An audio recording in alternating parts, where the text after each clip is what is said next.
You're standing at the edge of a fire thousands of years ago, holding a newborn baby.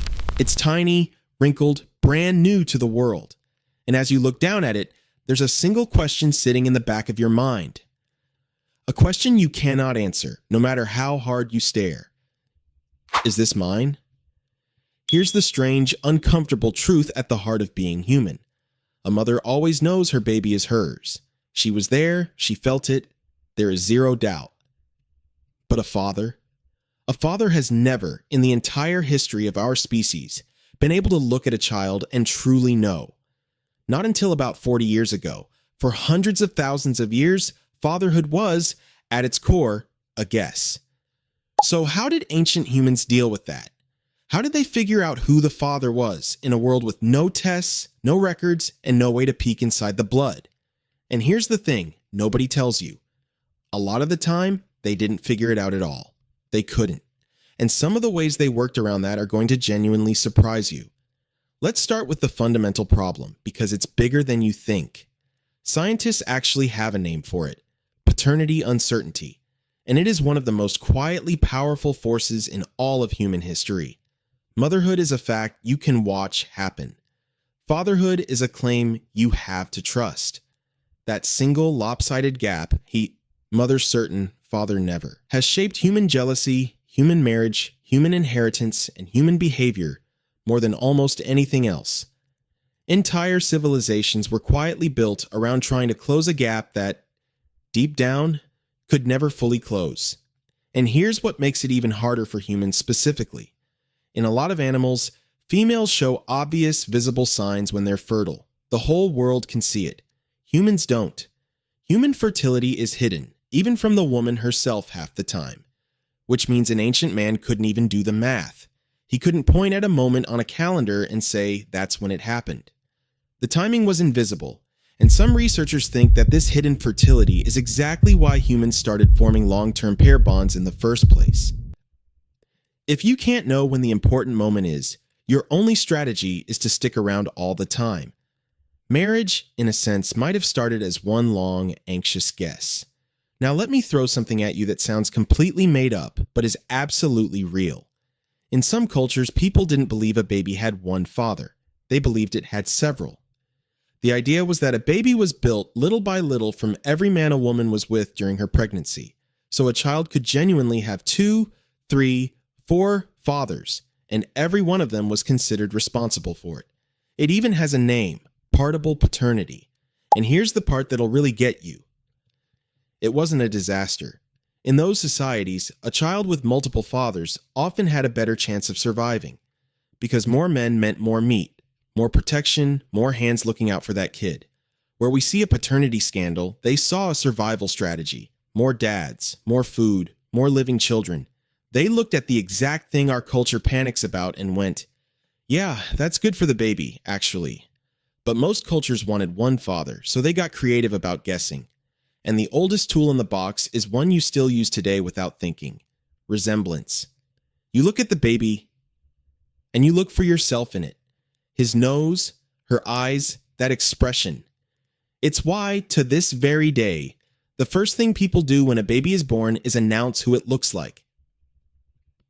And here's the fascinating part. They almost always say it looks like the father first. Some researchers think that's not an accident. That instinct to insist, oh, he's the spitting image of his dad, may be a deep, ancient reflex designed to reassure the father, calm his doubt, and keep him from walking away. A newborn barely looks like a person, let alone a specific one. But he has his father's eyes isn't really about eyes. It's about keeping dad around. And some cultures went further still, locking in fatherhood not with proof but with pure performance. In a strange ritual found in many different places, when a woman gave birth, her partner would take to a bed and act out the labor himself, groaning, resting, recovering, as if he were the one who just delivered the baby. To us, it sounds absurd, but it did something powerful. It publicly, dramatically announced, "This is my child," in front of the entire group. If you can't prove fatherhood with blood, you perform it so completely, so loudly, that nobody dares question it. Fatherhood became a thing you declared out loud for everyone to see. Now, here's where some cultures did something genuinely brilliant. Instead of fighting the uncertainty, they sidestepped it entirely. They just stopped tracing family through fathers at all. They traced it through mothers. Think about how smart this is. You can never be totally sure a child is yours. But you can always be sure your sister's children are related to you. Same mother, same bloodline, guaranteed. So in these societies, a man's most important children weren't the ones in his home. They were his sister's kids. He protected them, provided for them, passed things down to them, because that connection was the one thing that could never be faked. They solved the world's oldest doubt by routing straight around it. Now, let's be honest about the darker side of this, because it's real and it matters. That same anxiety, that gnawing male need to be certain, is also the root of some of the most controlling behavior in human history.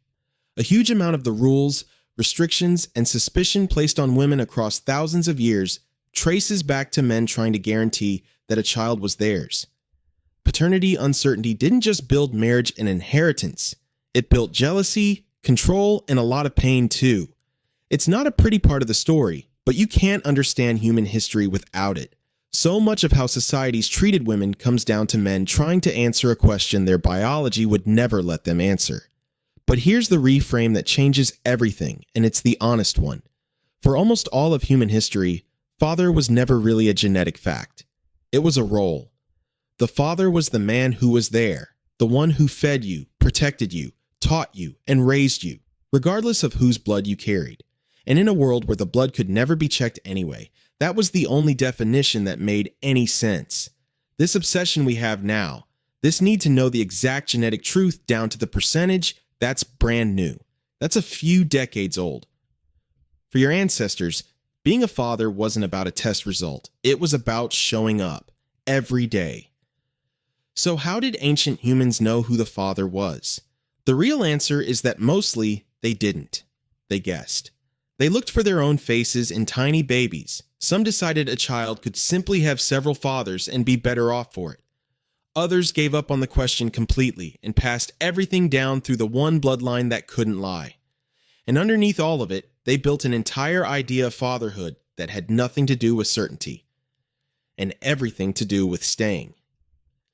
So, the next time you hear someone say a baby has its father's eyes, remember what that little phrase is actually carrying. It's the echo of the single oldest doubt our species ever had. A question that haunted humanity for 300,000 years, that we built marriages and empires in a heartbreak trying to answer, and that we only truly solved a heartbeat ago. Every father who ever lived, all the way back to that person by the fire holding a newborn, had to answer it the same way. Not with proof, with trust. And honestly, most of them stayed anyway.